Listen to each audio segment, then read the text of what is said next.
Bonsoir à tous, bienvenue sur Monaco Info pour une nouvelle édition. Voici les titres de votre journal. Frédéric Cotalorda, nommé ministre des Finances et de l'Économie. Il succédera le 1er avril à Pierre-André Chiappori qui occupait ce poste depuis 2 ans. Les grands appartements du Palais Princier rouvrent leurs portes. Ce lieu emblématique permet d'en savoir plus sur la Maison des Princes. Visite guidée dans ce journal. À quoi va ressembler le musée du Vieux Monaco? Des travaux de rénovation sont en cours avant sa réouverture prévue cet été. Nous vous dévoilerons en avant-première le nouveau visage de ce lieu. Dominique Laury reçoit le trophée Goemio d'or. Le chef exécutif de l'Hôtel de Paris partagera ce soir avec nous son émotion. Frédéric Cotalorda, nouveau ministre des Finances et de l'Économie, le prince Albert II a officialisé la nouvelle aujourd'hui dans un communiqué de presse. Celui qui était jusqu'alors conseiller spécial au département des Finances et de l'Économie prendra ses fonctions ce mercredi 1er avril. Après des études universitaires en économie avec une spécialisation en ingénierie patrimoniale, Frédéric Cotalorda a intégré en avril 2005 le service d'information et de contrôle sur les circuits financiers où il a occupé différentes fonctions et notamment celle d'adjoint au directeur jusqu'en septembre 2013. Par la suite, il a développé une activité de conseil aux professionnels assujettis aux obligations en matière de lutte contre le blanchiment et le financement du terrorisme. En août 2024, il a pris les fonctions de conseiller spécial au secrétariat du département des Finances et de l'Économie. Le communiqué de presse du Palais Princier indique que cette double expérience, à la fois publique et privée, lui confère une expertise et une connaissance précieuse des enjeux auxquels la principauté est confrontée dans ces domaines. Frédéric Cotalorda succède ainsi à Pierre-André Chiappori qui occupait ce poste depuis 2 ans. Il fascine et lève le voile sur l'histoire des Grimaldi. Les grands appartements du Palais Princier rouvrent leurs portes au public.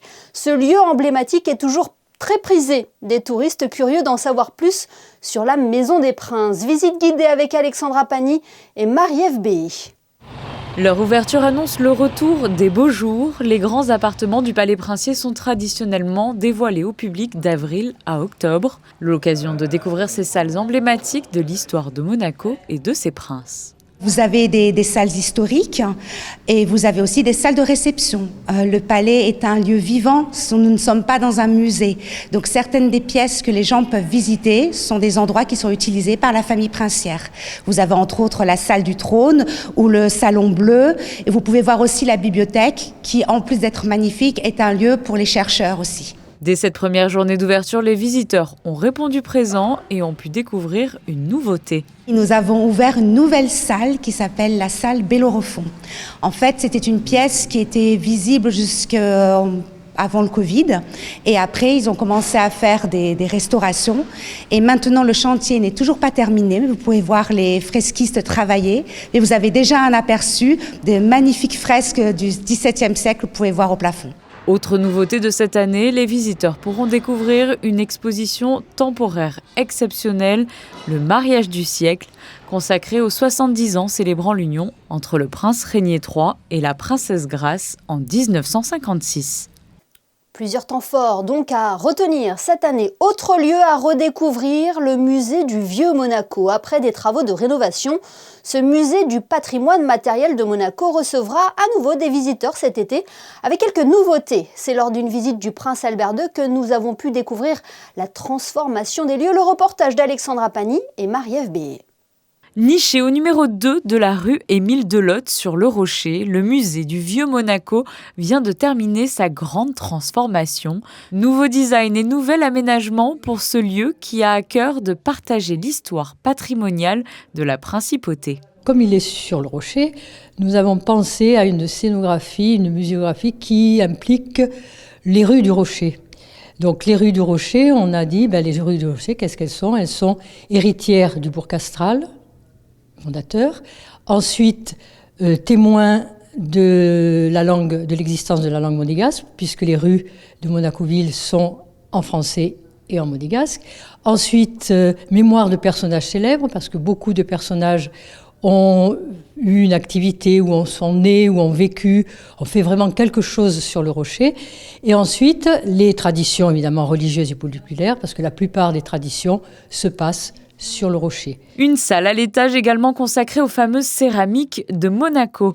Le prince Albert II a pu effectuer une visite privée de ce musée qui a su se mettre au goût du jour en proposant une scénographie ludique et didactique pour accueillir les visiteurs de tous âges. Pour pouvoir, à votre tour, découvrir cette belle transformation de cette mémoire du patrimoine monégasque, il faudra encore patienter jusqu'à cet été pour sa réouverture officielle au public. Avant de poursuivre son retour en France et de rejoindre Marseille le 2 avril, Plastic Odyssée a reçu la visite du prince Albert II.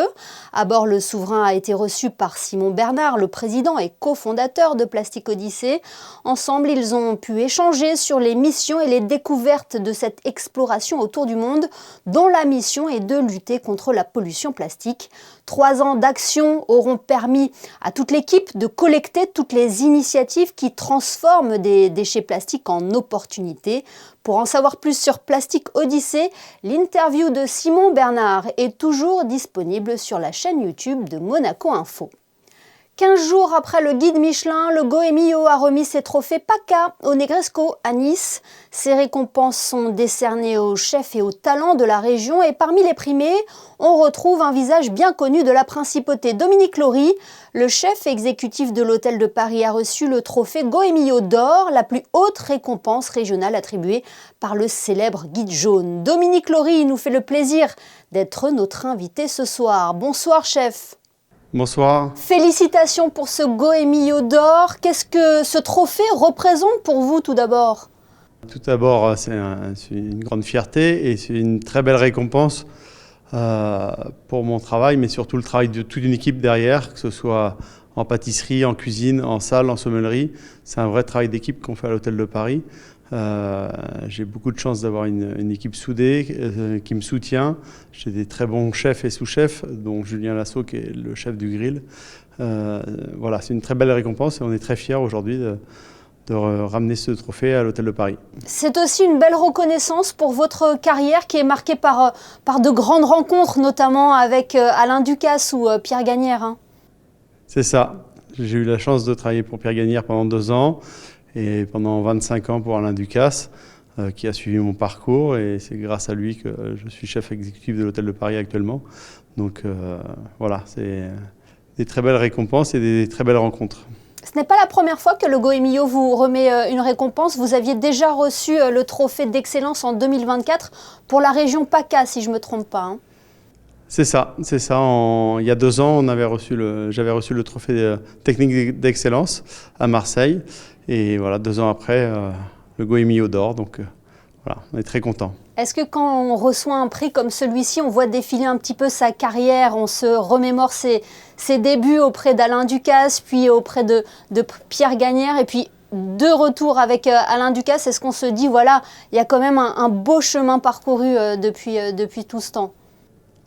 Il y a un beau chemin parcouru, mais il en reste encore un long à parcourir, donc c'est ça qui est chouette. En fait. Vous gardez encore de grandes ambitions et depuis 2022, Dominique Laury, vous êtes le chef exécutif de l'Hôtel de Paris. C'est une grande marque de confiance et de reconnaissance aussi. Oui, bien sûr, parce que l'Hôtel de Paris, c'est quand même le joyau de la Société des Bains de Mer. Donc j'ai beaucoup de chance et il y a encore beaucoup de choses à faire, que ce soit sur les banquets, sur le room service, sur le bar, même sur le grill. Il y a toujours des choses à améliorer pour faire en sorte aussi qu'on fasse une évolution pour pas que nos clients s'ennuient et voient toujours l'évolution et les nouveautés. Un éternel renouvellement. Un mot, chef, si vous le voulez bien, sur le guide Goemio, comme le Michelin, c'est un guide référence dans la haute gastronomie ? C'est ça, ça fait partie des 2 guides références de la gastronomie. Et moi, j'ai beaucoup de chance d'avoir ce prix. Et voilà, c'est grâce à eux que la gastronomie aussi a été mise en avant. Donc voilà, il faut en être fier. Et les établissements de l'Hôtel de Paris, ils sont bien représentés. Hein. C'est ça, c'est ça. Eh bien, merci beaucoup, Dominique Laury, d'avoir été notre invité ce soir. Et puis, félicitations encore pour ce trophée que vous venez de recevoir. Merci beaucoup, bonne soirée.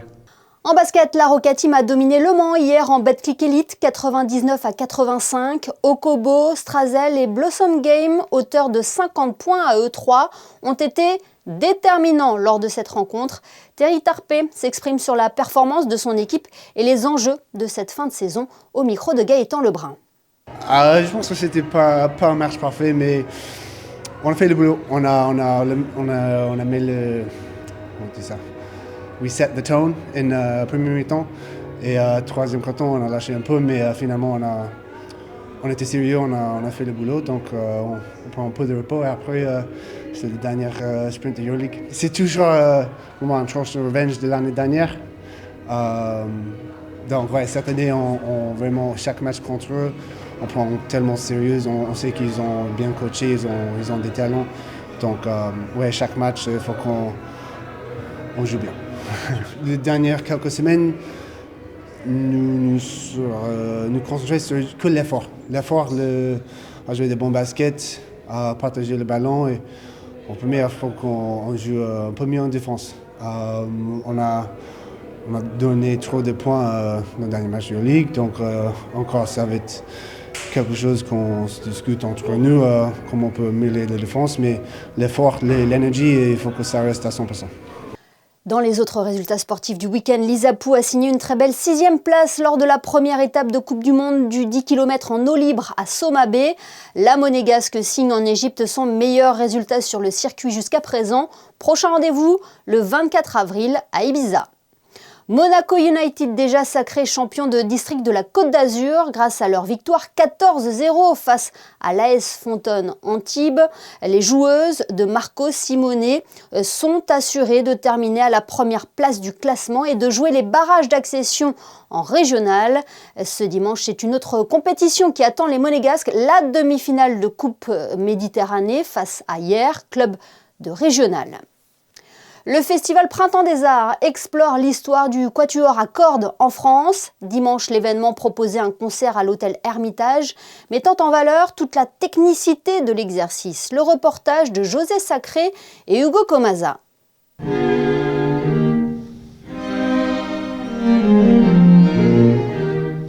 5 pièces pour quatuor de Jadin, Fauré, Saint-Saëns, Arriaga et Franck, interprétés par 2 quatuors prestigieux, le quatuor Mosaïque et le quatuor Danel. Tel était le programme du concert donné dimanche 29 mars dans la salle Belle Époque de l'hôtel Hermitage.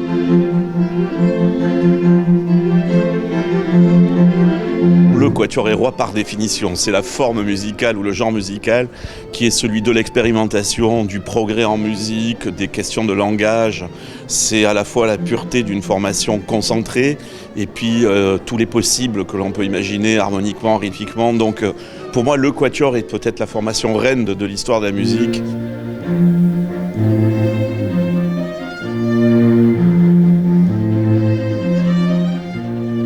Le quatuor Mosaïque, qui est un quatuor historiquement informé, donc qui travaille sur des instruments réglés comme ils devaient l'être à l'époque, ou des créations des œuvres, avec notamment un de mes collègues au Conservatoire de Paris, quand j'étais le directeur, qui est Christophe Coin, qui est un monument du violoncelle baroque et du violoncelle classique.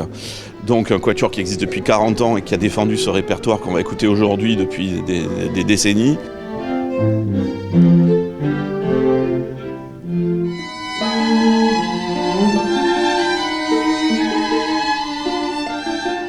Et par ailleurs, le quatuor Danel, un quatuor moderne, qui a fait énormément de créations mondiales.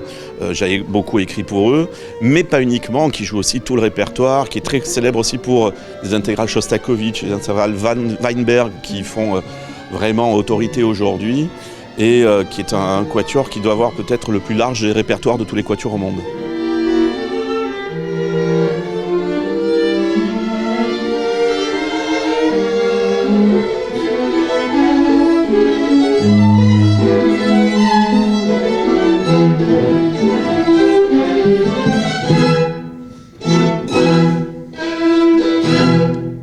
Prochain concert du Printemps des Arts le mercredi 2 avril, un concert d'orgue par Olivier Latry à 19h30 à la cathédrale de Monaco.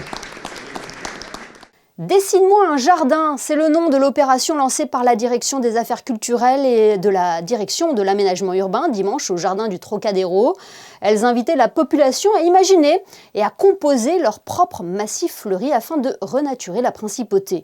Les explications de Gaëtan Lebrun et Jean-Alexandre Dordet. Le concours Dessine-moi un jardin fait son grand retour pour une deuxième édition. Ouvert à tous les résidents, il rassemble aussi bien des passionnés de jardinage que de simples curieux venus relever un défi créatif en plein air. Nous avons choisi de concentrer tous les jardins, c'est-à-dire que la direction de l'aménagement urbain avec laquelle nous avons établi ce projet a monté ces grandes jardinières côte à côte. Et nous avons un seul et même grand jardin que 8 candidats se partagent pour avoir le résultat à la mi-juin. Donc aujourd'hui, nous plantons. Le thème est les couleurs primaires. Et à la mi-juin, un jury d'experts se réunira pour choisir le lauréat, celui qui aura fait le plus beau jardin, le plus équilibré et qui sera en rapport avec la thématique des couleurs primaires. Sur place, tout est prêt, massif installé, outils fournis et végétaux mis à disposition. Guidés par des professionnels de l'aménagement urbain, les participants laissent libre cours à leur imagination. Alors là, on est sur un type de plante vivace. Il n'y a pas de plantes annuelles, donc c'est des plantes qui peuvent rester plusieurs mois en place. Il y a différentes hauteurs de plantes aussi, il faut jouer avec les hauteurs. Il y a des plantes plus hautes, c'est-à-dire les points hauts, plutôt des arbustes, et après des plantes vivaces plutôt de mi-hauteur qui font une trentaine de centimètres, et quelques plantes tapissantes qui restent au niveau des cours au sol. L'initiative s'inscrit dans une démarche plus large, celle de renaturer la ville et d'impliquer les citoyens dans l'embellissement de leur cadre de vie. Coup de projecteur à présent sur cette nouvelle enseigne qui s'est installée en principauté et qui fait du jeu un véritable outil d'apprentissage. Enimini, concept store venu du Royaume-Uni, propose une sélection de jouets éducatifs et éco-responsables pour les enfants. Un lieu pensé aussi à hauteur des plus petits. Les détails de Vanessa Dessy et Thomas Deus. Tout part d'une comptine anglaise bien connue des enfants, l'équivalent de notre Amstramgram. Dans cet univers ludique né Enimini, fondé en 2022 au Royaume-Uni par une mère de 3 enfants. Un concept rapidement récompensé outre-Manche qui s'installe aujourd'hui en principauté. Enimini a été créé par Clotilde au UK il y a déjà 3 ans et elle a voulu descendre sur Monaco. Parce que déjà son mari est enfant du pays, donc elle savait qu'il y avait un énorme besoin à Monaco au niveau des enfants. Chez Enimini, les jouets ne sont pas choisis par hasard. La sélection privilégie des objets éducatifs, conçus pour stimuler l'imagination et accompagner le développement de l'enfant. Dans cette boutique, en fait, c'est un lieu où on peut acheter des jouets, mais aussi un lieu de partage avec les enfants et on met en avant aussi les jouets pour que les enfants l'utilisent avant de pouvoir l'acheter pour être bien sûr que ça leur convienne. Déjà, c'est des jouets qui vont de 0 à au moins 10 ans et Clotilde les a testés avant avec ses enfants pour les mettre en boutique et c'est des jouets éducatifs également ludiques, éco-responsables et surtout on essaye de travailler avec l'Union européenne avant tout, on travaille aussi avec une marque australienne et vraiment des petites entreprises. Enimini lance son premier atelier créatif pour enfants ce samedi. Un moment pour créer, découvrir et s'amuser ensemble. Inscription sur enimini.com ou directement en boutique. Autre nouveauté en principauté, l'ADM Club. Il s'agit d'un réseau privé destiné à mettre en relation des artisans, des artistes, des créateurs d'exception. Son lancement officiel a eu lieu dans les caves de l'Hôtel de Paris. Vanessa Dessy vous en dit plus dans ce reportage réalisé avec Marie-Ève Béhy. Promouvoir l'excellence, soutenir les talents et créer des opportunités uniques pour ses membres, l'ADM Club se présente comme un nouveau lieu d'échange, mêlant gastronomie, art et rencontres exclusives. Ce lancement a créé l'enchantement en plein cœur des caves de l'Hôtel de Paris. J'ai créé cette club pour créer une liaison entre les maîtres artisans, les artistes, les gardiens de savoir-faire, et de mettre en relation avec les gens qui sont passionnés par les belles choses, les choses qui ont une valeur. Et dans cette club, les deux parties se rencontrent comme un pont. Stefano Conticelli, artisan italien, se distingue par son savoir-faire d'exception en maroquinerie et objets de luxe. Promu par Alain Ducasse, il voit son talent reconnu au plus haut niveau, entre tradition artisanale et créativité contemporaine. Stefano, quand j'ai vu qu'est-ce qu'il fait, je suis tombée amoureuse et il est venu dans ADM tout de suite. Et on se trouvait parce qu'on parle la même langue. Il est un créateur et en même temps, moi je suis passionnée parce que les belles choses, ils n'ont pas besoin de parler à voix haute. Les choses, on sent. Il a une valeur qui est transmise à travers des choses qu'il lui-même il fait. Et il a cette connexion entre les deux. L'ADM Club promet d'ouvrir de nouvelles perspectives et de tisser des liens durables entre ses membres. Ce journal est à présent terminé. Merci de nous avoir suivis. Dans quelques instants, les prévisions météo de Christinda Thomel. On se quitte en images avec les photos de la réouverture des grands appartements du Palais Princier. Passez une excellente soirée et rendez-vous demain à 19h pour un nouveau JT sur Monaco Info.